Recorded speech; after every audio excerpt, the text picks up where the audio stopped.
ಆಕಾಶವಾಣಿ ಪ್ರದೇಶ ಸಮಾಚಾರ ಓದುತ್ತಿರುವವರು ಆರತಿ ದೇವಶಿಖಾಮಣಿ. ಮುಖ್ಯಾಂಶಗಳು. 2026-27ನೇ ಸಾಲಿನ ರಾಜ್ಯ ಬಜೆಟ್ನಲ್ಲಿ ಕಲ್ಯಾಣ ಕರ್ನಾಟಕ ಮತ್ತು ಕಿತ್ತೂರು ಕರ್ನಾಟಕ ಭಾಗಕ್ಕೆ ವಿಶೇಷ ಆದ್ಯತೆ ಸಚಿವ ಪ್ರಿಯಾಂಕ್ ಖರ್ಗೆ. ಮಕ್ಕಳಿಗೆ ಗುಣಮಟ್ಟದ ಶಿಕ್ಷಣ ಒದಗಿಸುವುದು ಸರ್ಕಾರದ ಆದ್ಯತೆ ಸಚಿವ ಈಶ್ವರ್ ಬಿ ಖಂಡ್ರೆ. ರಾಜ್ಯದ ವಿವಿಧೆಡೆ ಯೋಗಿ ನಾರಾಯಣ ಯತೀಂದ್ರರ ಜಯಂತಿ ಆಚರಣೆ, ಮಹನೀಯರ ತತ್ವಾದರ್ಶ ಪಾಲಿಸುವಂತೆ ಮನವಿ. ಕಲಬುರಗಿ ಓಪನ್ ಮಹಿಳೆಯರ ಟೆನ್ನಿಸ್ ಟೂರ್ನಿ, ಭಾರತದ ವೈಷ್ಣವಿ ಆಟ್ಕರ್ ಸೇರಿದಂತೆ 7 ಜನ ಪ್ರೀ ಕ್ವಾರ್ಟರ್ ಫೈನಲ್ ಪ್ರವೇಶ. ಈಗ ವಾರ್ತೆಗಳ ವಿವರ. 2026-27ನೇ ಸಾಲಿನ ರಾಜ್ಯ ಬಜೆಟ್ನಲ್ಲಿ ಕಲ್ಯಾಣ ಕರ್ನಾಟಕ ಮತ್ತು ಕಿತ್ತೂರು ಕರ್ನಾಟಕ ಭಾಗಕ್ಕೆ ವಿಶೇಷ ಆದ್ಯತೆ ದೊರಕಲಿದೆ ಎಂಬ ವಿಶ್ವಾಸವನ್ನು ಗ್ರಾಮೀಣಾಭಿವೃದ್ಧಿ ಮತ್ತು ಪಂಚಾಯತ್ ರಾಜ್ ಖಾತೆ ಸಚಿವ ಪ್ರಿಯಾಂಕ್ ಖರ್ಗೆ ವ್ಯಕ್ತಪಡಿಸಿದ್ದಾರೆ. ಸುದ್ದಿಗಾರರಿಗೆ ಈ ಮಾಹಿತಿ ನೀಡಿದ ಅವರು, ಪ್ರತಿ ಬಜೆಟ್ನಲ್ಲೂ ತಮ್ಮ ಸರ್ಕಾರ ಕಲ್ಯಾಣ ಕರ್ನಾಟಕಕ್ಕೆ ಒತ್ತು ನೀಡುತ್ತಲೇ ಇದೆ. ಕಲ್ಯಾಣ ಕರ್ನಾಟಕದ ಸಮಗ್ರ ಅಭಿವೃದ್ಧಿ ತಮ್ಮ ಸರ್ಕಾರದ ಆದ್ಯತೆಯಾಗಿದ್ದು, ಕೈಗಾರಿಕೆಗಳು ಮತ್ತು ಹೂಡಿಕೆಗೆ ಸಂಬಂಧಿಸಿದಂತೆ ಪ್ರಮುಖ ನಿರ್ಧಾರಗಳನ್ನು ಕೈಗೊಳ್ಳಲಾಗುವುದು ಎಂದು ಹೇಳಿದರು. ಕೊಲ್ಲಿ ರಾಷ್ಟ್ರಗಳಲ್ಲಿ ಕನ್ನಡಿಗರು ಸಿಲುಕಿರುವ ಕುರಿತು ಪ್ರತಿಕ್ರಿಯಿಸಿದ ಅವರು, ಮುಖ್ಯಮಂತ್ರಿಯವರು ಪ್ರಧಾನಮಂತ್ರಿಯವರಿಗೆ ಪತ್ರ ಬರೆದು ಸಂಕಷ್ಟದಲ್ಲಿ ಸಿಲುಕಿರುವ ಕನ್ನಡಿಗರನ್ನು ಸುರಕ್ಷಿತವಾಗಿ ವಾಪಸ್ ಕರೆತರಲು ನೆರವು ನೀಡಬೇಕು ಎಂದು ಕೋರಿದ್ದಾರೆ. ಕೇಂದ್ರ ಸರ್ಕಾರ ಈ ನಿಟ್ಟಿನಲ್ಲಿ ಕಾರ್ಯೋನ್ಮುಖವಾಗಿದೆ ಎಂದು ತಿಳಿಸಿದರು. ಮಧ್ಯಪ್ರಾಚ್ಯ ಹಾಗೂ ಕೊಲ್ಲಿ ದೇಶಗಳಲ್ಲಿ ಯುದ್ಧ ಸಂಭವಿಸಿದ್ದು, ಅಪಾರ ಪ್ರಮಾಣದ ಸಾವು-ನೋವು ಸಂಭವಿಸಿರುವ ಹಿನ್ನೆಲೆಯಲ್ಲಿ ಜಿಲ್ಲಾ ಮಟ್ಟದಿಂದ ರಾಜ್ಯ, ರಾಷ್ಟ್ರ ಹಾಗೂ ಅಂತಾರಾಷ್ಟ್ರೀಯ ಮಟ್ಟದಲ್ಲಿ ಆರಂಭಿಸಿರುವ ಸಹಾಯವಾಣಿಗಳ ಸಹಾಯ ಪಡೆಯುವಂತೆ ಕಲಬುರಗಿ ಜಿಲ್ಲಾಧಿಕಾರಿ ಬಿ ಫೌಜಿಯಾ ತರನ್ನುಮ್ ತಿಳಿಸಿದ್ದಾರೆ. ಈ ಕುರಿತು ಪ್ರಕಟಣೆ ಮೂಲಕ ಮಾಹಿತಿ ನೀಡಿರುವ ಅವರು, ಮಧ್ಯಪ್ರಾಚ್ಯ ದೇಶಗಳಲ್ಲಿ ಪ್ರಸ್ತುತ ನೆಲೆಸಿರುವ ಕಲಬುರಗಿ ಜಿಲ್ಲೆಯ ನಿವಾಸಿಗಳು ಮತ್ತು ಸಹಾಯದ ಅಗತ್ಯವಿರುವವರು ಆಯಾ ಭಾರತೀಯ ರಾಯಭಾರಿ ಕಚೇರಿಗಳ ಸಹಾಯವಾಣಿ ಸಂಖ್ಯೆಗಳನ್ನು ಸಂಪರ್ಕಿಸಲು ಮತ್ತು ಸಾರಥಿ ಸಹಾಯತಾ ಪೋರ್ಟಲ್ನಲ್ಲಿ ನೋಂದಾಯಿಸಿಕೊಳ್ಳುವಂತೆ ಹಾಗೂ ಸರ್ಕಾರದ ಸೂಚನೆಗಳನ್ನು ಅನುಸರಿಸುವಂತೆ ಮನವಿ ಮಾಡಿದ್ದಾರೆ. ಗ್ರಾಮೀಣ ಹಾಗೂ ಹಿಂದುಳಿದ ಪ್ರದೇಶಗಳ ಮಕ್ಕಳಿಗೆ ಗುಣಮಟ್ಟದ ಶಿಕ್ಷಣ ಒದಗಿಸುವುದು ಸರ್ಕಾರದ ಆದ್ಯತೆಯಾಗಿದೆ ಎಂದು ಬೀದರ್ ಜಿಲ್ಲಾ ಉಸ್ತುವಾರಿ ಸಚಿವ ಈಶ್ವರ್ ಬಿ ಖಂಡ್ರೆ ಹೇಳಿದ್ದಾರೆ. ಹುಮ್ನಾಬಾದ್ ಮತಕ್ಷೇತ್ರದ ಚಿಟ್ಟಗುಪ್ಪ ತಾಲೂಕಿನ ತಾಳಮಡಗಿ ಬಳಿ ನೂತನವಾಗಿ ನಿರ್ಮಾಣಗೊಳ್ಳಲಿರುವ ಕಿತ್ತೂರು ರಾಣಿ ಚೆನ್ನಮ್ಮ ವಸತಿ ಶಾಲೆ ಸಂಕೀರ್ಣದ ಶಂಕುಸ್ಥಾಪನೆ ನೆರವೇರಿಸಿ ಅವರು ಮಾತನಾಡಿದರು. ವಸತಿ ಶಾಲೆಗಳ ಮೂಲಕ ಶೈಕ್ಷಣಿಕ ಸಮಾನತೆ ಸಾಧಿಸಿ ಮಕ್ಕಳ ಭವಿಷ್ಯಕ್ಕೆ ಬಲವಾದ ಅಡಿಪಾಯ ಹಾಕುವ ಉದ್ದೇಶ ತಮ್ಮದಾಗಿದೆ. ಜನರ ಹಿತ, ಮಕ್ಕಳ ಭವಿಷ್ಯ ಹಾಗೂ ಪ್ರದೇಶದ ಸಮಗ್ರ ಅಭಿವೃದ್ಧಿಗೆ ಆದ್ಯತೆ ನೀಡುವುದಾಗಿ ಅವರು ತಿಳಿಸಿದರು.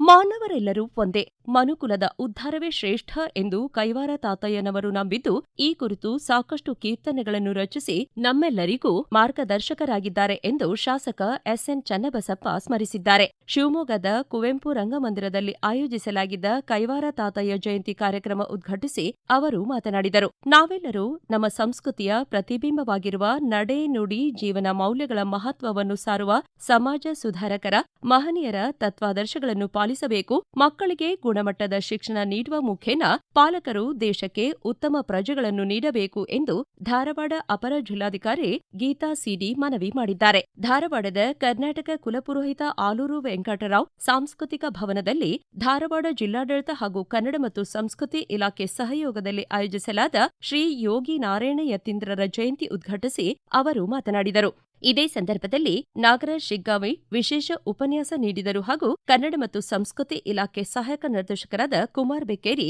ಪ್ರಾಸ್ತಾವಿಕ ನುಡಿಗಳನ್ನಾಡಿದರು. ಶ್ರೀ ಯೋಗಿ ನಾರಾಯಣ ಯತೀಂದ್ರ ಅವರ ಜಯಂತಿ ಹಿನ್ನೆಲೆ ಕಲಬುರಗಿ ನಗರದ ಡಾ ಎಸ್ಎಂ ಪಂಡಿತ್ ರಂಗಮಂದಿರದಲ್ಲಿ ಕನ್ನಡ ಮತ್ತು ಸಂಸ್ಕೃತಿ ಇಲಾಖೆ ಉಪನಿರ್ದೇಶಕರಾದ ಜಗದೀಶ್ವರಿ ನಾಸಿಯವರು ಭಾವಚಿತ್ರಕ್ಕೆ ಪೂಜೆ ಸಲ್ಲಿಸಿ ಪುಷ್ಪಾರ್ಚನೆ ಗೈದರು.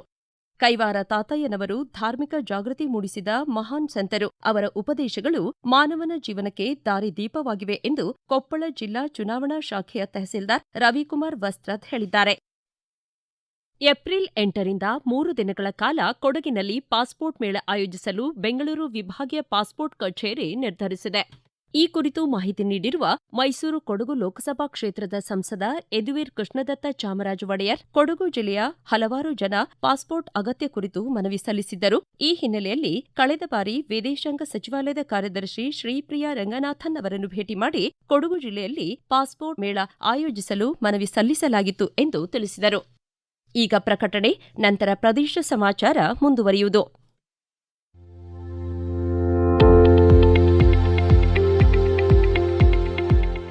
ನಮ್ಮ ಎಲ್ಲ ರಾಷ್ಟ್ರೀಯ ವಾರ್ತೆಗಳು ಹಾಗೂ ಪ್ರದೇಶ ಸಮಾಚಾರ ಈಗ ಆಕಾಶವಾಣಿ ನ್ಯೂಸ್ ಕನ್ನಡ ಯೂಟ್ಯೂಬ್ ಚಾನೆಲ್ನಲ್ಲಿ ಲಭ್ಯ. ನಮ್ಮ ಎಕ್ಸ್ ಖಾತೆ ಮತ್ತು ಇನ್ಸ್ಟಾಗ್ರಾಂ ಖಾತೆ ಆಕಾಶವಾಣಿ ನ್ಯೂಸ್ ಕನ್ನಡ. ಹೆಚ್ಚಿನ ಮಾಹಿತಿಗಾಗಿ ನಮ್ಮ ಫೇಸ್ಬುಕ್ ಖಾತೆ ಆಕಾಶವಾಣಿ ವಾರ್ತೆ ಕನ್ನಡವನ್ನು ಅನುಸರಿಸಿ. ಮಾಹಿತಿಗಳ ಹೂರಣ, ವಾರದ ಕಾರ್ಯಕ್ರಮ ಪ್ರಚಲಿತ ವಿದ್ಯಮಾನ ಪ್ರತಿ ಬುಧವಾರ ರಾತ್ರಿ 9:15 ಪ್ರದೇಶ ಸಮಾಚಾರ ಕೇಳುತ್ತಿದ್ದೀರಿ.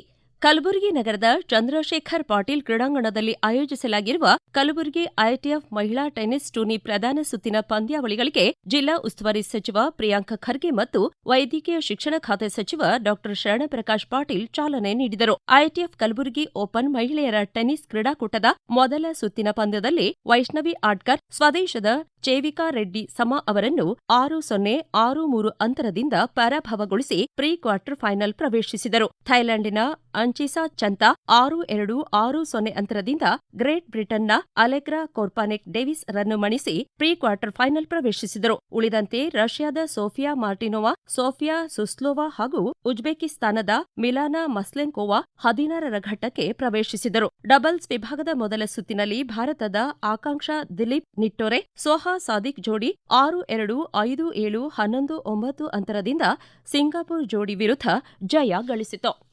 ಕೋಲಾರ ನಗರದ ಟಿ ಚೆನ್ನಯ್ಯ ರಂಗಮಂದಿರದಲ್ಲಿ ಕೋಲಾರದ ನಿರ್ಮಾತೃ ಟಿ ಚೆನ್ನಯ್ಯ ಅವರ ಪುತ್ಥಳಿಯನ್ನು ಇಂದು ಜಿಲ್ಲಾ ಉಸ್ತುವಾರಿ ಸಚಿವ ಬಿಎಸ್ ಸುರೇಶ್ ಅನಾವರಣ ಮಾಡಲಿದ್ದಾರೆ. 2025-26ನೇ ಸಾಲಿನಲ್ಲಿ ಹೊಸದಾಗಿ ಆಯ್ಕೆಯಾದ ಅಂಗನವಾಡಿ ಕಾರ್ಯಕರ್ತೆಯರ ಹಾಗೂ ಅಂಗನವಾಡಿ ಸಹಾಯಕಿಯರ ನೇಮಕಾತಿ ಆದೇಶ ವಿತರಿಸಲಿದ್ದಾರೆ. ಕೋಲಾರ ಜಿಲ್ಲೆ ವಿಶೇಷ ಚೇತನರಿಗೆ ಮೋಟಾರು ಚಾಲಿತ ತ್ರಿಚಕ್ರ ವಾಹನಗಳ ಸಾಂಕೇತಿಕ ವಿತರಣಾ ಕಾರ್ಯಕ್ರಮ ಎಪಿಎಂಸಿ ಆವರಣದಲ್ಲಿ ನಗರಸಭೆಯ ಸಾವಯವ ಗೊಬ್ಬರ ಕೋಲಾರ ಅಗ್ರಿಗೋಲ್ಡ್ ಗೊಬ್ಬರ ಮಾರಾಟ ಮಳಿಗೆ ಉದ್ಘಾಟನೆ ಹಾಗೂ ಕೋಲಾರ ನಗರದ ಬಂಬೂ ಬಜಾರ್ನಲ್ಲಿ ವಿಶೇಷ ಚೇತನರ ಪ್ರತ್ಯೇಕ ಆಸ್ಪತ್ರೆಯನ್ನು ಉದ್ಘಾಟಿಸಲಿದ್ದಾರೆ.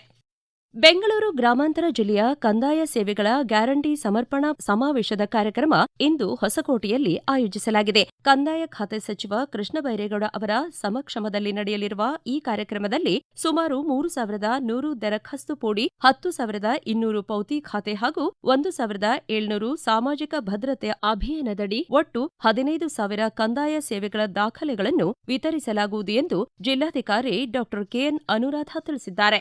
ಬೀದರ್ ಜಿಲ್ಲೆಯಾದ್ಯಂತ ಹೋಳಿ ಹಬ್ಬವನ್ನು ಶಾಂತಿಯುತವಾಗಿ ಯಾವುದೇ ಅಹಿತಕರ ಘಟನೆ ನಡೆಯದಂತೆ ಕಾನೂನು ಮತ್ತು ಸುವ್ಯವಸ್ಥೆಯನ್ನು ಕಾಪಾಡುವ ಹಿತದೃಷ್ಟಿಯಿಂದ ಭಾಲ್ಕಿ ತಾಲೂಕಿನಾದ್ಯಂತ ನಾಳೆ ಮಧ್ಯರಾತ್ರಿ 12 ಗಂಟೆಯವರೆಗೆ ಎಲ್ಲ ವಿಧದ ಮದ್ಯದಂಗಡಿಗಳನ್ನು ಮುಚ್ಚಲು ಹಾಗೂ ಮದ್ಯ ಮಾರಾಟ ಮಾಡುವುದನ್ನು ನಿಷೇಧಿಸಿ ಜಿಲ್ಲಾಧಿಕಾರಿ ಶಿಲ್ಪಾ ಶರ್ಮಾ ಆದೇಶಿಸಿದ್ದಾರೆ.